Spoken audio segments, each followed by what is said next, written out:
Musicians, you ever wonder why the flat sign looks like a little B? Check this out. Let's imagine a time hundreds of years ago before flat or sharp notes even existed, right? So all we have are the natural notes, A, B, C, D, E, F, G. So if you can imagine this on the piano, now the piano didn't exist yet, but humor me. This would be like if there were only white keys on the piano, right?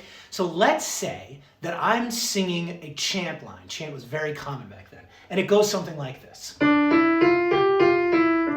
Okay, and let's say I want to harmonize that chant line. One of the most common ways of harmonizing back then was to simply do parallel fifths. So that means I take this note and I find the note that's 5 notes below, 1, 2, 3, 4, 5. Sorry, right there.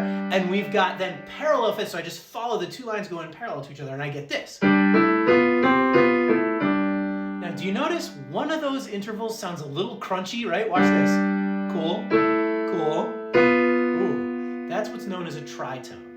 So, in order to solve the problem of the tritone, what they did was they realized that if you take the lower note out of these two and you lower it a little bit, that sounds really nice. Now what you have in harmonizing is, that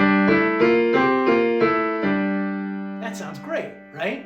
So now we've got a problem though, because we've got two different versions of this one note. We've got the original version, which created the crunch, and then the new version, which is lower, which didn't create the crunch. So we've got to figure out a way to notate or differentiate between these two different versions of the same note.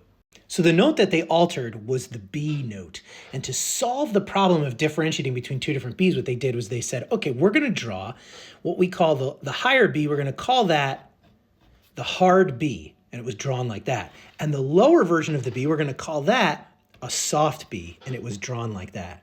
And so, of course, now you can see that this is the origin of our symbols for natural and flat.